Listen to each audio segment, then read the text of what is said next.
Hey, thanks, Lindsay. Boy, we are on your side with some great travel information because our travel expert, Tamela Rich, has just returned from a couple of weeks motorcycling through Italy. Vita bella. There you go. Molto bene. Yeah, and she's here now to tell us how you can take the same trip. You don't even have to have a motorcycle to do it. We're talking about doing this during shoulder season. Shoulder season. So what does shoulder season mean? There's high season.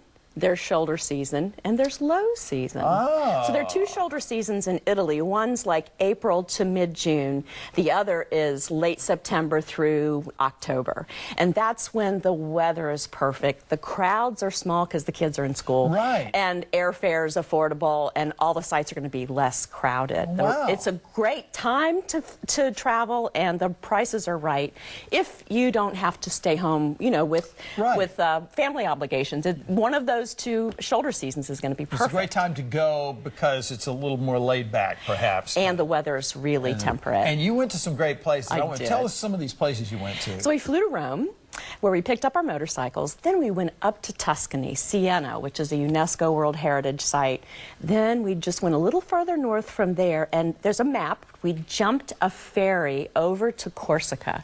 Now, Corsica is the island where Napoleon was born, and en route to that, we passed Elba, which is the island where he was imprisoned. Oh, my gosh. So Corsica is actually French. It's gone back and forth between France and Italy through time, but right now it's French. The northern part of it is mostly French-speaking, but everybody speaks Italian. And then as you get further south, there's more and more Italian-speaking. Let me ask this real quick, because a lot of people will wonder, you can rent motorcycles over there. You can. And does your motorcycle endorsement here in the United States carry over to Italy and other countries, or do you have to do something over there to be able to use it? Good point. The easiest way to grease the skids, if you will, is to go to AAA and get an international driver's license. It costs you, oh gosh, I think like less than $50. Okay. And you just take everything that you're endorsed for in the States will endorse in 100 countries that participate in the IDL program. This is good, something I didn't know, but that's really good to know. And how much Italian do I need to know? Don Finucci.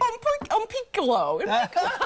The only thing I know how to say is, io non capisco italiano, soy americana. I don't speak Italian, I'm an American. But everybody says, oh, Americana. They all were, you know, just so gracious and lovely. And it was a wonderful wonderful trip, isn't it? Yeah, and you know what else? Google Translate is your friend. When you go over there, I spoke to a lot of people using this little app called Google Translate. I would type into it or speak into it. They would type or speak into it. It worked like a charm. And I took another ferry, I want to tell you, another ferry from Corsica to Sardinia, and then an overnight ferry to the mainland. I got a picture of the ferries. We just showed it. They are like a Caribbean cruise ship. It's amazing. They're terrific. All right, we've run out of time, but you got to get together with Tamela because it would be, and the website is TamelaRich.com. TamelaRich.com. All right, stay with us.